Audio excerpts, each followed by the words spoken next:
Good morning, guys. Today is 11th January 2021 and Monday. Well, welcome back to our channel, and we are going to start with our today's topic. But before that, I would like to remind you that today is the day when you are supposed to download your hall ticket for your Ignou assistant exam also. So don't forget that. Please do it on time. Okay. So now we are starting with our today's topic, that is part 2. Yesterday we have discussed about functions of personal administration, and I told you there are total six are there, and out of six, manpower planning and recruitment. Okay, this first two, as you can see over here, this one and two, this we have already done yesterday, as I already wrote here, discussed on 10.1, right? So now what is left with us? This three. Okay, and this one, employees welfare, is not in our course, so we are not going to do that. So this training, promotion and salary structure we are going to discuss today. All right, guys. So I am sure that all of you are ready to go ahead in our mission, Ignou Assistant Registrar. All right. So let's begin with it. Okay, so now our third point under functions of personal administration, we have the topic called training. The training is a well articulated effort to provide for increased competency in the service by imparting professional knowledge, broader vision, and correct pattern of behavior, habits, and aptitudes. It should be a continuous process in the response to a continuously felt need. Training helps the entrants. Okay, now who are the entrants? Entrants means new employees. Okay, as I told you already last time also in the previous video. So it training helps the new employees by inculcating. Okay, now when you inculcate means something, it means to cause somebody to learn something, or to remember some ideas which are connected with the moral and principles, etc. Okay, so when you're putting some good practice in someone, by inculcating occupational skills and knowledge, by making him or her familiar with objectives of the organization. Okay, so this all the training helps the entrants by inculcating the occupational skills and knowledge, by making him or her familiar with the objectives of the organization and his or her potential contribution to achieve the organization goals. So this is what the training is. Okay, training adjusts the employees with the constant changes in the goals and techniques. It adjusts the employees accordingly. Okay, according to, because there are constant change in an institution and its goals and its techniques which we are using in the organization. Okay, the deficiency of the new appoints may be corrected by imparting them necessary training. Okay, if any organization is not able to appoint a new, okay, so what they can do, they can give training to the present employee itself, okay, and train them according to the need of the time. Training helps broaden the vision and outlook of the appointees. It equips those already in the service for higher position and greater responsibilities. It enhances the efficiency of the employees and helps build integrity and morale of the employees. Okay. Further, it said that the term, okay, that is training and education, these both are closely related. The training is an art of increasing the knowledge and skill of an employee for doing a particular job. Okay, it is connected with imparting specific skills for a particular purpose. Okay. On the other hand, we have education. What the education is? Education is a broader term. It is concerned with the increasing general knowledge and understanding of the employee's total environment. Is it clear? Okay. Okay. Further, it says the need for training is universal. Okay, means it's everywhere and everybody needs training. Okay, whether you're a student or an employee or you are doing any XYZ job, training is must. It helps the organization to attain its goals. Okay, further it says that training can be informal and formal. The training is divided further into the two categories, okay? That is informal and formal. So we'll discuss that what the informal training is. Informal training is a training by doing the work and learning from the mistakes. That is called informal training. Okay, means when we learn by committing mistakes, right?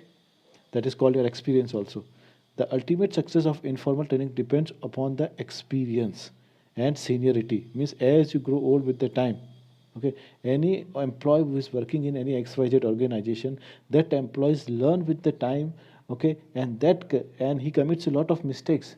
And this collection of mistakes, one day it is known as called your experience. Okay, and that also he grows old with it and he gets what? Seniority. Okay, the seniority of the senior officer and his or her interest in the new entrants. All right. Now, if we look at the formal training, now what is this formal training? Here, formal training is to inculcate. Okay, as I told you, inculcate means what? Inculcate is to cause somebody to learn something. Okay, to learn and remember the ideas, moral principles, etc. Okay, so the aim of formal training is to inculcate the administrative skills in the personnel through well-defined courses. Formal training improves the quality of administration. What it does, it improves the quality of administration. Okay, pre-entry training, orientation training, in-service training, vocational training, post-entry training, etc. These are what? These are the examples of formal training. Okay, guys. So now here, what it is mentioned, this all right from here. These all are the what? These are the examples of formal training. All right, guys. So you can see it once more if you want to see, that is pre-entry training, orientation training, in-service training, vocational training, post-entry training. Okay, these are the examples. You should know that what are the examples of formal training. Okay, guys. Now further we have the different methods of imparting training. What are the different methods? The different method can be lectured method, study method, syndicate method, etc. So these are the main methods of imparting training. That is lecture method, case study method, and syndicate method. These three are the main. Okay. Now whatever be the method, the basic aim of the trainings are always same. Okay, and what are the basic aim of providing training is mentioned over here. As you can see all this. Okay, we will discuss one by one all these points here. Okay, so now what it is, the basic aims of training. First one is it in calculating the fresh knowledge among the employees. Okay, first of all, it imparts what? It imparts fresh knowledge. Okay, upgrading their skill, familiarizing the inducts. Okay, inducts means here the official position given to them. So it upgrading their skill and making them familiarize with the position, that what they are supposed to do in that position. Supposingly you are going to be a registrar, so you should know what will be your role as a registrar. Okay, so inducts to the organization, its environment, work condition, rules, norms, and goals, attaining the employees to the new need of the organization. It helps the employees to attain the new needs of the organization. This should be the goal of the training. Okay, the next point, it says broadening the views and outlook of the employees. Okay, training also what it does, it broadening the views and outlook of the employees. Okay, training helps in maintaining the morale of the employees. Okay, training helps in development of the novel attitudes.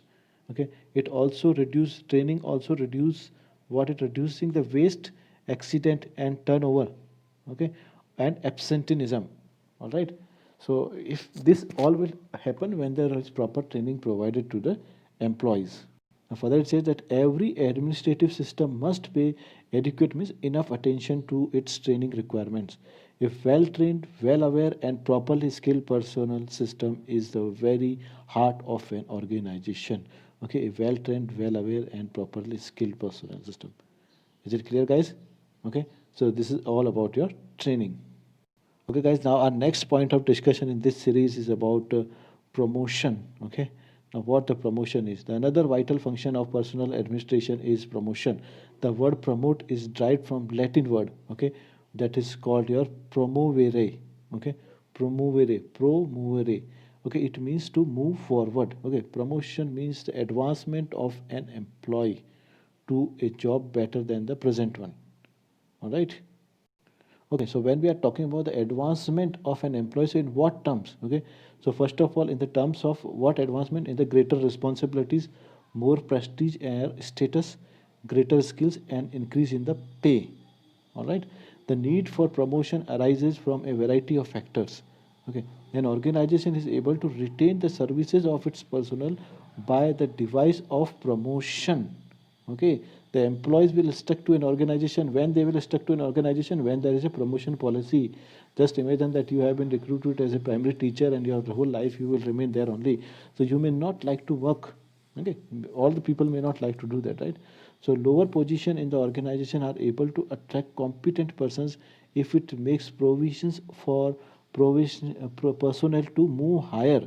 Okay, now see, try to understand this point, that lower positions in the organization are able to attract the competent persons if what, if it gives a promise or if it makes a provision for personnel to move higher. Just imagine that you have been employed in an organization, okay, maybe in a hotel as a receptionist, okay. So maybe that position may not be good for you as per your qualification and experience. But for time being, initially you have taken it as a receptionist. But when you will join, well, there is a probabilities are there that you may be promoted there as a hotel manager or something, some senior position. Okay. So this is what it wants to say it here. All right, guys. Now further it says a sound policy of promotion fosters a feeling of belongingness. Okay, a sound policy of promotion, if proper policy is required for that. Fosters means it develop. Okay, and what it develops, it develops a feeling of belongingness. Okay, means when there is a proper promotion policy in any organization, so you feel like that you are the part of that organization. Okay, in the personal. Okay, they contribute towards the continuity in the policy and practices and lead to the building up of the traditions and conventions in the organization. All right. Now let's see what one of our learned men said according to W.F. Welby.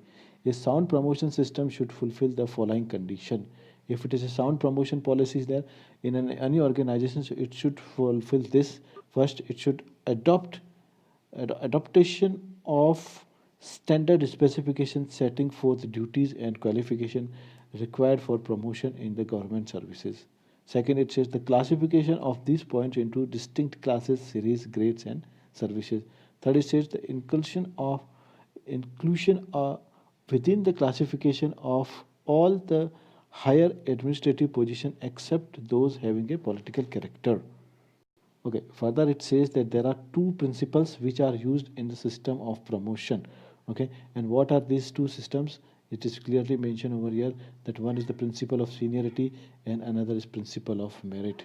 Now, what is the principle of seniority? Principle of seniority says this, that if any person is working with an organization for a long time, so he grows old with the organization, he knows all the do and do nots of the organization, he knows all the loopholes, he knows everything about, and this means because he has spent his time with that organization. Okay, and there is one saying in English which says that the best gift of your life you can give it to someone is the time of your life, because the time once you have given to someone, that never comes back to you. Okay, so same in the organization, if somebody is giving the time, so what they become senior in the organization. So that is known as called principle of seniority. Let's see what it is saying here. If we go ahead, so this principle of seniority is an age-old principle. Employees attach great importance to the length of service. Okay, according to H. Finner. Okay, here is the name of another learned person called H. Finner. Okay, how he defines this principle of seniority, what he says about it. It is automatic and avoids the need of making individuals distinctions between one person and another, need of placing the younger over the old, and need of measuring the responsibility for the result of promotion. Means this is how it happens when there is a principle of seniority. Okay, we are talking about the principle of seniority. He says that principle of seniority automatic and avoids the need of making individual distinctions between one person and another, the need of placing the younger over the older one, and need of measuring the responsibility for the result and promotion. Okay. Okay, guys. Further, it says that yet the seniority cannot be rejected altogether by using the internal method of promotion. The administration can keep the morale of employees high and also encourage a competitive spirit for the better performances. Use of external method does provide for the competitive spirit to grow, but in the process affects the morale of the employees adversely, means negatively. Okay, using the principle of merit in promotion requires fair practice. In order to determine the merit of employees, a scientific system of performance appraisal. Okay, in the principle of merit, when we are talking about, okay, what is there? A scientific system of performance appraisal needs to be developed. Okay, it should be made as objective as possible. Okay, now what is this scientific system of performance appraisal? Okay, a scientific performance, it means that the policy of promotion, okay, it should not be just like that if somebody is in the good books of the boss, which is happening these days a lot, and that person will get a promotion faster than one who is not. Maybe an actual knowledgeable person may not be in the good books of the management or the higher authorities, so he or she may not get promotion. Okay, so what it promotion policy said, that system should not be like that. It should be based on the scientific system of called promotion performance appraisal. Okay, what they call it here, performance appraisal. Okay, the appraisal should be of the regular and continuous nature and should evaluate the quality, quantity, and styles of performances.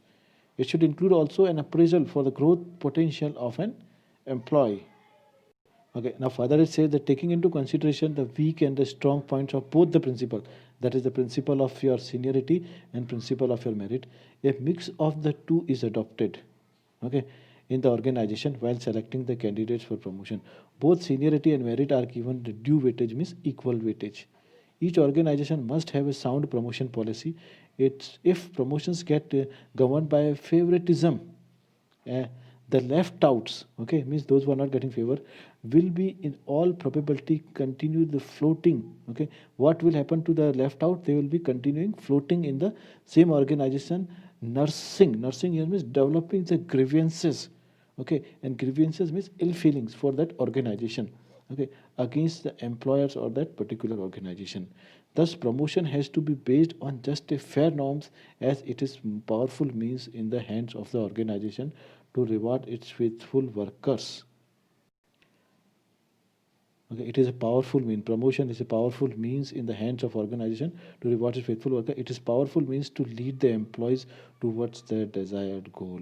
Okay, so what it says in short, that there should not be any kind of favoritism in the organization. When this starts happening, so other employees, they will come to know. Okay, and they, what will happen in their mind, they will always be nursing the grievances against the employers or the organization. Okay, so this is all about our promotion policies, guys. Okay, one of the important topic. And now next one, we are going ahead with salary structuring. The next one says salary structuring. Okay, this is also important from your exam point of view. This is the fifth one and today's last topic of discussion. So development of a sound salary system is an important function of personal administration. Okay, sound salary system, sound means good. Okay, the salary has to be structured in such a way that the employee of the organization feel adequate, rewarded, and resources available to the organizations are optimally utilized. Okay, this is how the salary should be of an organization. Is it clear, guys? Okay, further we are talking about the requirements for the development of a sound salary system or the pay system. Okay, so what are the basic requirements? The pay structure should be, first one said the pay structure should be simple and rational. Okay, it means it should be reasonable. Okay, that it should not be like a peon is getting the higher salary than the boss or anyone in the higher authorities. Okay, so second point, it says the pay of a post should be related to the duties and responsibilities attached to the post. Okay, it should be according to the responsibility given to the employee and its post. Pay or salary should be accordingly. Point number third says the salary should be take into the consideration the qualification and experience also. Okay, on the basis of that, it should be comprehensive and adequate to enable the employee to have a feeling of total emoluments and to maintain a certain standard of the living. Okay, it should get, okay, emolument means the money paid as a salary. So it means salary should be such that a person should be able to maintain the certain standard of the living. Okay. The next point, the fifth one says here that salary should take into account the comparable salaries paid in the alternative occupation. Means they should compare with the what salaries people are getting in the other occupations also. So it should be kind of comparable salary. Okay, now further what it says that comprehensibility and adequacy are the standard task of the sound pay structure. Okay, good compensation plans, well administered, have a salutary effect. Okay, salutary means good effect on the entire organization. Employees are happier in that kind of organization. Okay, employees are happier in their work, cooperation and loyalty for are higher there. Okay, where the salary structure is good and productivity output is up and quality is better automatically. See, finally we all work for what? We work for salary. Okay, and if that is good, so automatically an employee feel motivated to work. Okay. In the absence of such plans, compensations are determined subjectively on the basis of haphazard and arbitrary decisions. Okay. Now, what are this haphazard? Haphazard is something which is not organized well.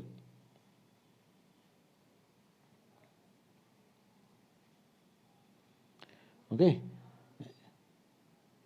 And arbitrary, when we say arbitrary, arbitrary is without considering others. Okay. So if such, okay, and this creates the several inequities. Okay. If the salary structure is not proper and without consulting others, okay, so what it creates several inequities which are among the most dangerous sources of friction and the low morale in the organization. And what will happen, this will become the most dangerous source of friction and low morale in an organization. You guys must have experienced, especially those who are from the working class. They must be knowing, oh, that person XYZ person is getting this much more salary, direct hike of 10,000, 15,000, whatever it is, right? So this create automatically friction in the organization. Okay, although there can be both. Okay, it says monetary and non-monetary forms of compensations prevalent in an organization. Okay, now it says that it is not necessary that promotion or this thing can be given in the form of monetary. It can be in non-monetary forms also. Okay, like instead of money, employees can provide some another way or some other benefits which we call it perks. Okay, to the employees. Okay, yet it is the former which is the most basic. Okay, former means the monetary one. The monetary one is the most basic thing which an employee look for, most basic element by which the individuals are attracted to an organization. Okay, and persuade means convince to remain there and to work in the organization for a long time. All right. Further, it says that each organization should structure the salaries of its employees in such a way that no employee feels inadequately rewarded. Okay, inadequately means not sufficient. Okay. Apart from basic salary, additional allowances such as house rent allowances, convenience allowances, recreation allowances, leave encashment, festival loans, etc., can be given to the employees. Okay, it can be given to the employees. Okay, moreover, the salary scales have to be constantly revised in the view of price rise and increase in the profits of the organization. Okay, so all these things are there with the when we talk about the salary. But practical scenario, you guys are very much aware about it. Practically, these things are not happening. This all the good things always remain to the books only. But anyway, we are learning from our exam point of view. So here I have done with this remaining of your three topics, that is training, promotion, and salary structuring. All right, guys. So this you have to go through properly. These three are very important topics. Okay, so please prepare yourself very well for it. Okay, and my best wishes, my good luck uh, are there with you all the way. Okay, thank you all and have a great day ahead. Okay, bye bye and have a nice day.